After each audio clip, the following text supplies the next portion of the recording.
There were $1 trillion of subprime mortgages. These are mortgages that, no documentation, don't have to prove your income, very non-credit worthy. But there was a bubble mentality, a frenzy, and everyone, hey, buy a house and borrow money, fix it up, sell it for twice as much, walk away rich, and everybody was doing it. Mortgage default rates rarely get above 5%. 5% is really high in the mortgage market.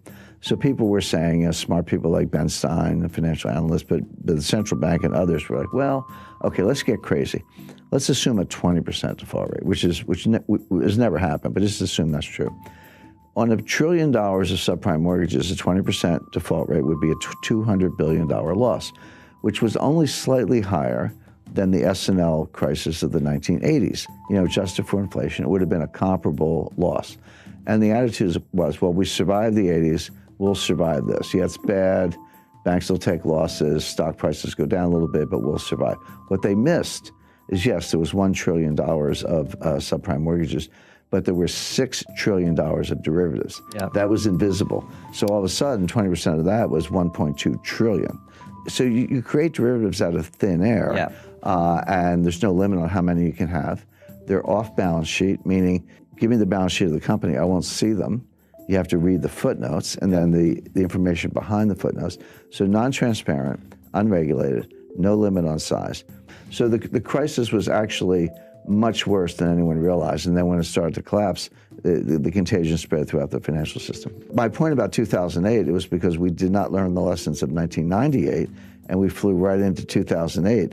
But once again, we have not learned the lessons of 2008, and we're going to fly right into the next storm.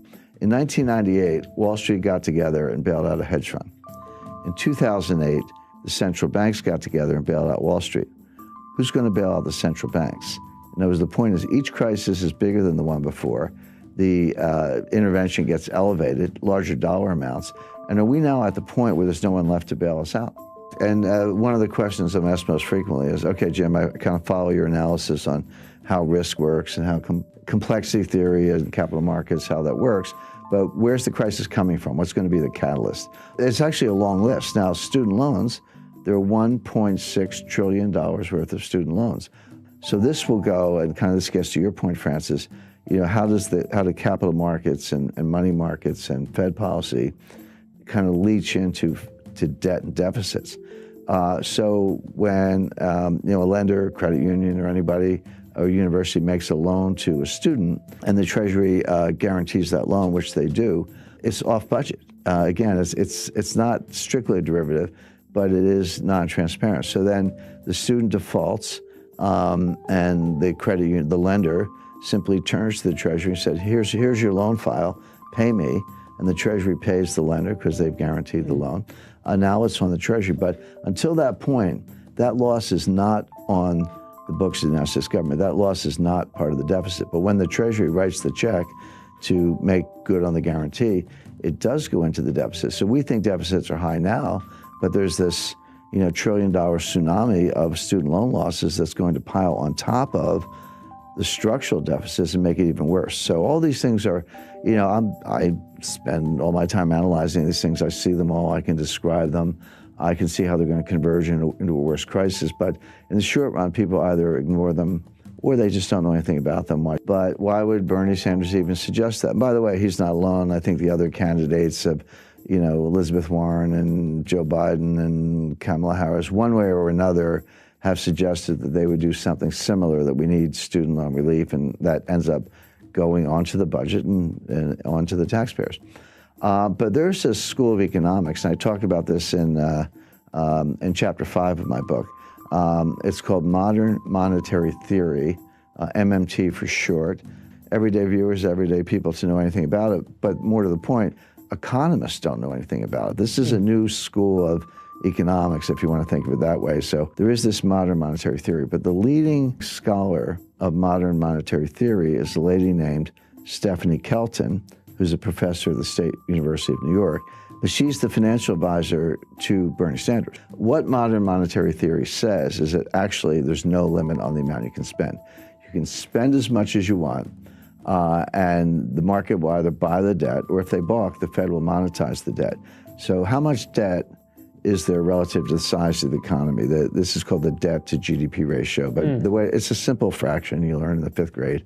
How much debt divided by the size of the economy? So in a simple example, if you had $5 trillion of debt and a $10 trillion economy, that fraction would be 1/2. So you would say the debt to GDP ratio is 1/2 or 50%. Today, the debt is larger than the economy. That ratio is over 100%. We have round numbers, about $23 trillion of debt and about a $22 trillion economy. So the ratio is about 105%, highest since World War II. That troubles me, it troubles other economists. But my friend Stephanie says, what's the problem? You could take it to 150%, 200%, 250%. By the way, that's where Japan is. Japan's at 250%. Greece is 175% or so. Italy's 135%. They're all still standing. Go to the Ginza, it looks like Times Square. So you don't see visible signs of stress. And here's the irony. Ben Bernanke would absolutely not agree with this theory, and he said so publicly. But Professor Kelton says to Bernanke, you proved our point. You were the one who took the Fed's balance sheet and quadrupled it from $800 billion to $4.5 trillion or so. You proved that you can print trillions of dollars of money without causing inflation, without causing high interest rates, without causing a run on the bank. So all we're saying is, you did it to prop up Jamie Dimon's bonus. We wanted to do it to forgive student loans. We may have different policy objectives, but the process is the same. What's the problem? Now, of all the things I've debated, for years I was dragged into Bitcoin versus gold debates, which I thought were silly. I mean, I don't like Bitcoin, I do like gold, but it's like fish versus bicycles. I mean, the debate never made sense to me, even though I did a lot of them. Of all the things I've had to rebut, this was actually the most difficult because it's superficially appealing. First of all, legally, it is true that the Fed can take their balance sheet as high as they want. There's no legal limit on the Fed's ability to print money. It is true that Japan has a much higher debt to GDP ratio, and they're still standing. It is true that the Treasury can borrow as much as they want, subject to periodic increases in the debt ceiling, which have never been denied. And the Fed can monetize the debt. So all the elements of the thesis are actually correct. So how do you refute it? And the answer is that legally it can be done. And if your goal is to print a lot of money and forgive student loans or give a guaranteed job or guaranteed basic income, whatever it is, in theory you could do that. But there is an invisible psychological boundary, and this is what the modern monetary theorists don't understand, and I don't think Ben Bernanke understands it. There comes a time when people wake up and they say, I don't know what's going on here, I don't have a PhD, but get me out of the dollar. I'll buy gold, I'll buy silver, land, oil, natural resources, I'll buy a new car, buy a house. Get me out of the dollar into something tangible because I no longer trust the monetary authorities. I no longer trust the Congress. I can't believe that you're going to spend this much money without ceiling, without limit, without causing inflation. My inflationary expectations will go up. And the way to deal with that is to buy hard assets, starting with gold, but not exclusively gold. There are, as I say, land, real estate, natural resources. They're all good substitutes.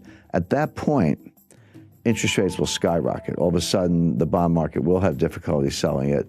The president of the Congress could take away some of the Fed's independence. All of these assumptions could come crashing down very quickly, very unexpectedly, and that's the problem with the theory.